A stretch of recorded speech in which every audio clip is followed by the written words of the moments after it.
美国拜登政府计划于8月颁布新规，进一步收紧对华芯片制造设备出口限制。但在日本以及荷兰的抗议下，这两个国家不在本次禁令的范围之内。但新加坡、马来西亚以及台湾地区都被美方长臂管辖所限制。为何技术最先进的两个国家反而不在受限制之列？外界认为与美国大选的局势有关，拜登政府害怕他们翻脸。 美国政府拟出台新禁令，将扩大部分国家和地区向中国芯片厂商出口半导体制造设备的限制范围。消息人士表示，计划中的新规仍然只是草案，可能还会有所调整。具体计划将在8月正式发布。据悉，受影响的包括以色列、中国台湾地区、新加坡和马来西亚，大约6家中国芯片制造商将被禁止进口相关芯片制造设备。此外，美国还计划将大约120家中国实体列入限制贸易清单。除芯片制造商外，还包括工具制造商、 电子设计自动化软件提供商等。值得注意的是，有能力生产关键芯片制造设备的盟友，包括日本、荷兰和韩国的产品，这次被排除在外。这一消息披露的当天，来自荷兰的高端光刻机制造商阿斯麦的股价一度飙升10%，而日本东京电子的股价则收盘上涨7.41%。 此次新规是对外国直接产品规则的进一步拓展。据美媒此前披露，这项出台于1959年的规则旨在对使用美国技术制造的外国产品实施直接控制，包括产品销售、转移和运输等各个环节。这意味着，外国制造的芯片设备只要使用了哪怕一丁点美国技术，都会被列为美国的出口管制对象。有分析指，在芯片领域，每款产品多多少少都用到了美国技术，这也意味着美国政府的打击范围将非常宽泛。这是明显的长臂管辖，严重损害其盟友利益。实际上，美方并非没有向荷兰和日本施压。在7月17号，美国彭博社爆料，拜登政府当时已向荷兰和日本等盟友施压，要求他们配合收紧对华芯片出口措施。但日本政府并不愿意执行美国的要求。荷兰官方虽然当时并未予以明确回应，但此前也曾表示过反对意见。 另据美国彭博社报道，此次被美国盯上的是 HBM 芯片，即高性能、高带宽存储器，广泛用于人工智能设备的研发制造、生成式人工智能和大模型技术的快速发展，拉开了全球大算力时代的序幕。而 HBM 作为核心器件，需求热度持续上升。目前，全球 HBM 市场已形成韩国 SK 海力士、三星电子以及来自美国的美光科技三足鼎立的态势。其中 ，SK 海力士和三星电子运用了大量的美国技术，美国应用材料公司凯成电子都是他们的供应商。报道称，虽然新举措将限制向中国公司直接销售 HBM 芯片，但目前尚不清楚是否允许向中国销售与 AI 加速器捆绑在一起的高端内存芯片。 拜登政府上台后，极力拉拢盟友筑起小院高墙，对华展开科技封锁。其中所谓共同价值观是美方拉拢盟友的重要抓手。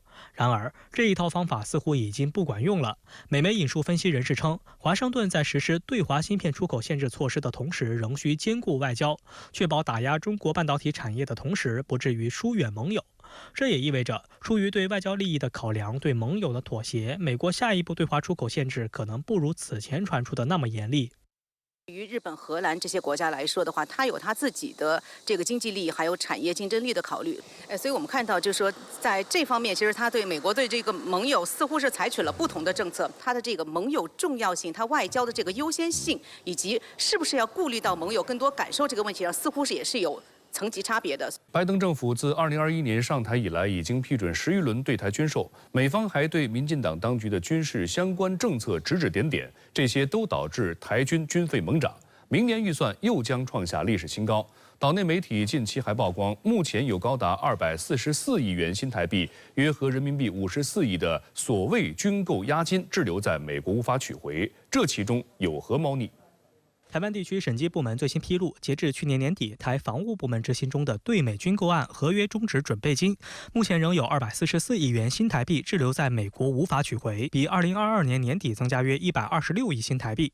综合多家台媒报道，所谓合约终止准备金，指的是在军购案执行初期或中期，美方要求支付的一笔固定比例的金额。如果合约中途终止，就会拿来支付合约商的损失。一般情况下，这笔钱会按照军购进度用来付款，结案时如有余款会被退回。然而，这只是名义上的说法，实际上台防务部门拿不回多付的钱。据台湾联合新闻网透露，这是历史积累的老毛病。多年来，在军售结案时，美方一般会提出以增加军购项目或派出技术人员驻台等条件来抵扣合约结余款项。实际上，按照有关规定，买卖双方可以采取以银行开出的担保信用状取代合约终止准备金的措施，但有关银行必须先取得美方发放的执照，而目前没有任何一家台湾地区的银行获得了美方的相关执照。台当局2022年曾要求美方加速发放执照，但效果为零，且美方的答复显然是踢皮球。美方宣称，因涉及政策调整且需考虑美方权益及各军购方一致性，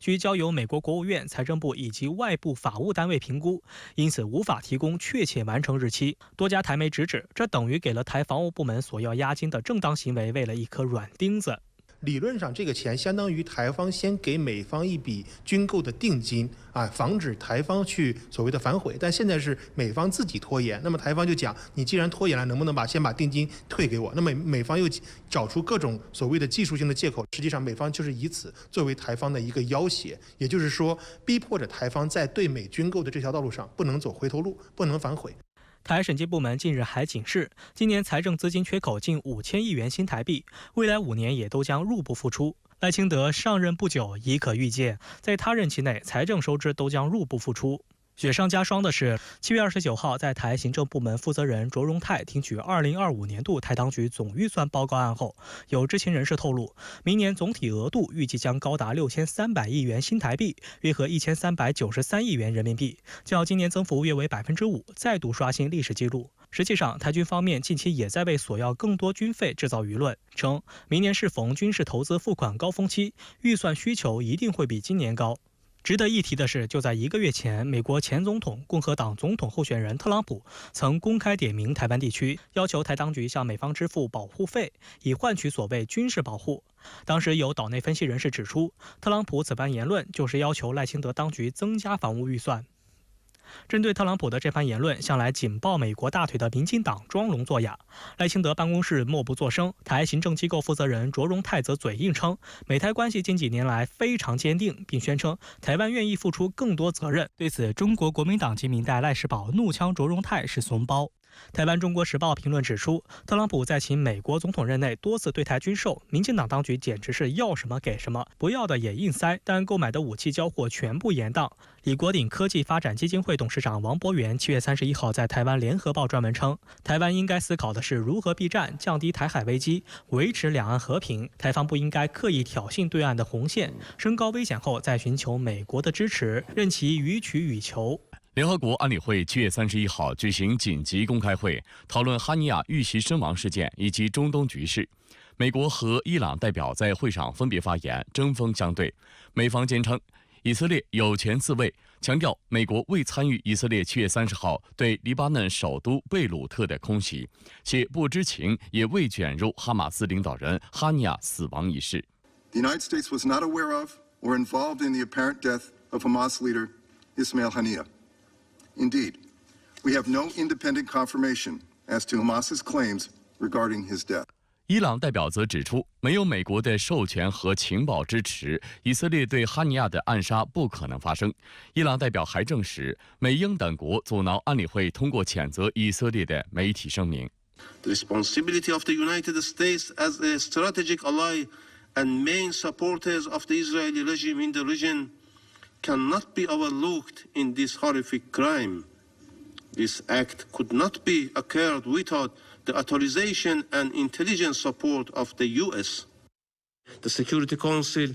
must unequivocally condemn Israel for its horrible terrorist act. 连日来，还有大批以色列民众在特拉维夫举行游行集会，要求政府尽快与哈马斯达成协议，实现停火并释放被扣押人员。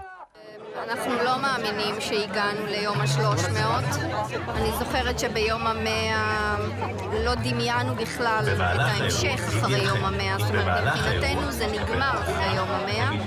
אנחנו לא מאמינים שהגענו ליום הזה.